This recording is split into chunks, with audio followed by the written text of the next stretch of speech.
pour la France. Lettre d'une petite Canadienne française à son fiancé, se battant quelque part en France, dans les rangs du 22e bataillon. 15 août 1918. Je suis seul.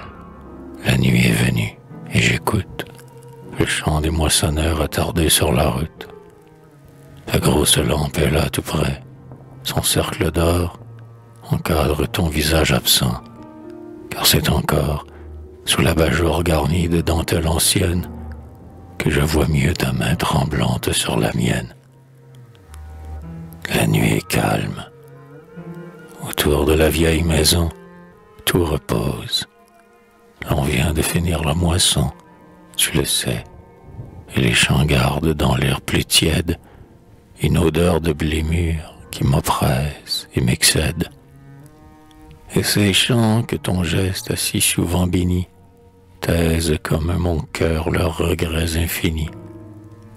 C'est l'heure où d'habitude on m'oublie, où livré à tous les souvenirs dont je suis entouré, je me reprends à vivre un peu le doux moment où tes yeux sur les miens se fixaient tendrement. Ouais, tout notre passé se lève en quelque sorte. J'ai comme un fol espoir que soudain à la porte, tes petits coups discrets vont annoncer, mon Jean, que nous veillerons tard sous l'œil de grand-maman. Chère émotion dont se tissaient nos vies, chère heure d'amour, hélas, trop tôt ravie. Pourquoi d'un vol léger ne revenez-vous pas percer mon pauvre cœur démesurément las? Nous étions jeunes, faits à jamais l'un pour l'autre.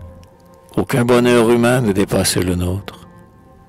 Indifférents au bruit du monde, ne cherchant que ce que peut donner la forêt ou le champ, nous bornions nos souhaits aux promesses dorées que les printemps font aux automnes désirés. Souviens-toi, nous avions fait un rêve, celui d'un ruisseau dont les eaux courantes auraient fui entre deux bords chargés de fraises ou de mûres, plein de voix le matin et le soir de murmures. D'une maison assise au pied des peupliers, dont l'ombre s'étendrait aux objets familiers, au perron sur lequel vient jaser la famille, aux treilles du jardin, au puits, à la charmille, dont la grâce, empruntant la forme des arceaux, étincelle du bruit matinal des oiseaux, au four qui voit lever le pain dont se nourrissent les robustes faucheurs lorsque les foins mûrissent, à la ruche, au volet d'où mon œil te suivrait, de loin, nouant la gerbe ou traçant le guéret, à la grange, au chemin, au petit pont de pierre, qu'embaumerait la molle odeur de la rivière. Souviens-toi, souviens-toi, nous nous étions promis, quand viendra la saison où l'on cueille les fruits, d'aller, pareils tous deux comme pour un dimanche, au son des cloches, dans l'église toute blanche, bénie du vieux curé qui recourbe les ans, à la face de Dieu renouer nos serments. Hélas, nous n'avions pas prévu cette souffrance qui t'a jeté meurtri sur la terre de France et qui d'un paysan épris de ses sillons fait une chair qui s'offre au choc des bataillons. Comment cela vint-il et quelle en fut la cause? Je ne sais plus comment te rappeler la chose, mon Jean, mais ce fut court et simple comme nous. Le soir tombait, tu vins te mettre à mes genoux. Lors du couchant voilait l'éclair de ta prunelle.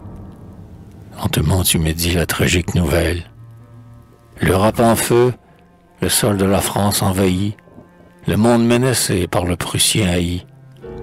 Puis, tournant ton regard ému sur la campagne, tu me montras le bois, le coteau, la montagne, le lac, cet œil ouvert sur un ciel parfumé, tout ce que les anciens, avant nous, ont aimé. Tout ce que leur effort fécond et solitaire a su tirer de la forêt et de la terre, tout ce que ton labeur a depuis embelli et qui nous promettait son ombre et son oubli. Et je compris, mon Jean, ta muette prière. Je me penchai sur toi comme eût fait une mère. En des mots caressants et doux, je te haussais au grand devoir, celui qui nous vient du passé, ce passé qu'on croit mort, dissipé comme un songe, mais qui renaît toujours plus vivant, se prolonge en nous pour nous donner ces sublimes leçons. Je sens que je vais mal t'écrire les raisons que mon cœur de 16 ans, rêvant de fiançailles, trouva pour te parer de l'esprit des batailles. J'étais petit enfant et j'écoutais parfois les récits des vieillards sur les gens d'autrefois. Leurs souvenirs longtemps m'ont tenu lieu d'histoire. Ils chantaient comme des refrains dans ma mémoire. Ils évoquaient pour moi ces récits merveilleux, les légendes éblouissantes des aïeux, de nos aïeux, partis de la côte normande, sans souci de la mer brumeuse qui gourmande, sans autre horizon pendant des mois entiers que les flots éternels où tanguaient leurs voiliers, n'ayant pour les guider vers la terre inconnue, comme les mages, qu'une étoile dans la nuit. Ouais, c'est ainsi, mon Jean, pendant les soirs d'hiver, où le vent vient pleurer au fond de l'âtre clair, le front sur les genoux de grand-mère plus tendre, sans épuiser jamais la douceur de l'entendre, que peu à peu, tombant de la bouche des vieux, chaque strophe du long poème des aïeux se grava dans mon âme et berça mon enfance. Poème odysséen qu'avait écrit la France, rythmé par des clartés d'aurore et de couchant, et dont chaque beauté coule dans notre sang. La voix qui les chanta, ces strophes admirables, a caressé longtemps tes pins et tes érables, mon Jean, et le soleil qui mûrit tes épis, boit sur l'eau de nos lacs ses échos assoupis. Est-elle éteinte? Est-elle à jamais envolée, comme un brouillard errant qui fuit sur la vallée? Non, non, car je l'entends ce soir qui chante encore, par-dessus ta forêt, tes monts et ton pré d'or. Elle vient sur les flots de l'océan immense, te crier son angoisse et sa désespérance. Réponds à cet appel de la France, mon Jean. Laisse sans un regret ta moisson sur le champ, et si ton pauvre cœur en la quittant se serre, viens puiser dans le mien la force nécessaire. Les blés que tu ne peux couper te baigneront, et ce sont mes deux bras qui les engrangeront. Tes bœufs qui feront seuls la semaille prochaine, c'est moi qui les irai conduire à la fontaine.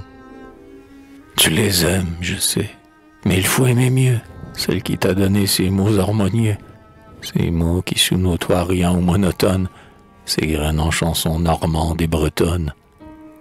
Ces mots qui t'ont gardé ton âme. Va là-bas, les défendre, ces mots sacrés.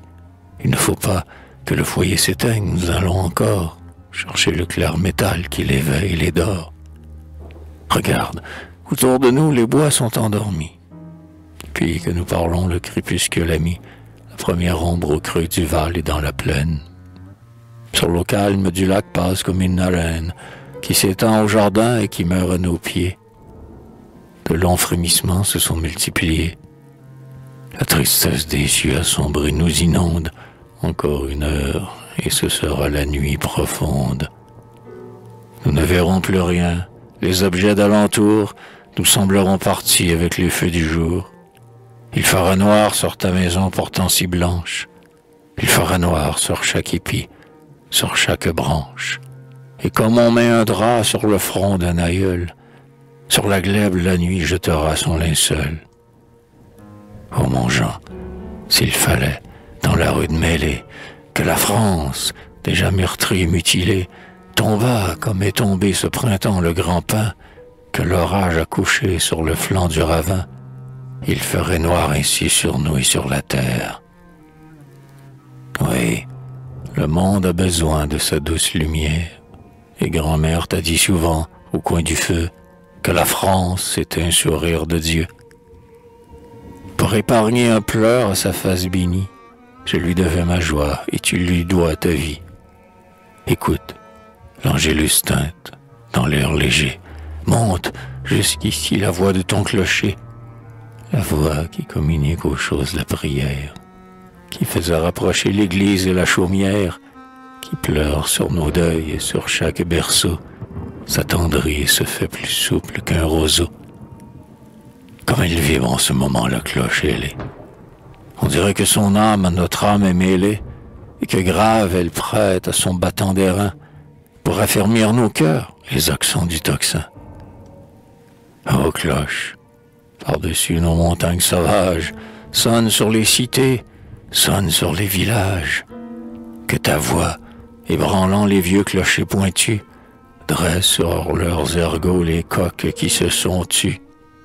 Quand tu seras là-bas parmi les cathédrales, mon Jean, souviens-toi d'elle aux heures vespérales, et songe qu'en chantant dans ce ciel radieux, elle adoucit pour nous le chagrin des adieux. Qui sait si quelques jours, revenu des batailles, tu ne l'entendras pas sonner nos épousailles. Pars, mon ami, la route est longue, va là-bas, pour qu'un poète un soir nous chante tes combats. Va là-bas, pour qu'un peu de tes triomphes fasse comme un nouveau manteau de gloire pour ta race, pour que la France en toi reconnaisse les siens, aux petits paysans des champs laurentiens.